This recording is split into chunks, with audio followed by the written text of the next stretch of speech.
High court ने POCSO मामले में दोषी को किया बरी, जेल में 7 साल की सजा काट चुका था। शख्स दिल्ली हाईकोर्ट ने पॉक्सो से जुड़े एक मामले में आजीवन कारावास की सजा काट रहे दोषी की सजा खत्म कर दी। इस दौरान कोर्ट ने कहा कि दोषी पहले ही 7 साल की सजा काट चुका है, ऐसे में उसे अतिरिक्त समय के लिए जेल में रखना उचित नहीं होगा। ट्रायल कोर्ट ने पीड़िता के बयान को नजरअंदाज करते हुए दोषी को आजीवन कारावास की सजा सुनाई थी। दिल्ली हाईकोर्ट ने पॉक्सो मामले में आजीवन कारावास की सजा काट रहे एक दोषी की सजा खत्म करते हुए कहा कि दोषी पहले ही 7 वर्ष की सजा काट चुका है। न्यायमूर्ति प्रतिभा एम सिंह और न्यायमूर्ति अमित शर्मा की पीठ ने कहा कि ट्रायल कोर्ट ने पीड़िता के बयान को नजरअंदाज करते हुए दोषी को आजीवन कारावास की सजा दे दी थी। क्या है पूरा मामला? आरोपित के खिलाफ केवल छेड़खानी और पॉक्सो की अन्य धाराओं में ही आरोप सत्य पाए गए हैं, जिनमें सजा की अवधि 7 वर्ष की कैद है और दोषी पहले ही 7 वर्ष की जेल की सजा काट चुका है। ऐसे में उसे अतिरिक्त समय के लिए जेल में रखना उचित नहीं होगा। अदालत ने दोषी की सजा को संशोधित करते हुए उसकी आजीवन कारावास की सजा को खत्म कर दिया। दोषी को 30,000 कोर्ट में आजीवन कारावास की सजा सुनाई गई थी।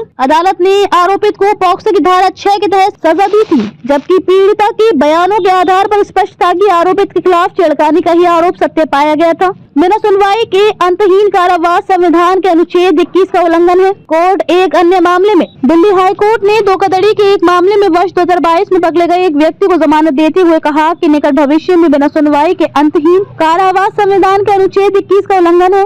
न्यायमूर्ति अमित महाजन ने कहा कि यदि कोई अभियुक्त मामले में समय पर सुनवाई के बिना लंबे समय तक कारावास में रहता है तो अदालतें आमतौर पर उसे जमानत पर रिहा करने के लिए बाध्य होंगी। न्यायाधीश ने कहा कि आरोप अभी तय नहीं किए गए हैं। अभियोजन पक्ष ने पूरक आरोप पत्र दाखिल करने के लिए बार-बार स्थगन की मांग की थी और अभियुक्त संदीप तिलवानी की पिछली जमानत याचिका खारिज हुए 1 साल हो गया था। अदालत ने आरोपित को 2 जमानती के साथ 50 लाख रुपए की निजी मुचलके पर रिहा कर दिया।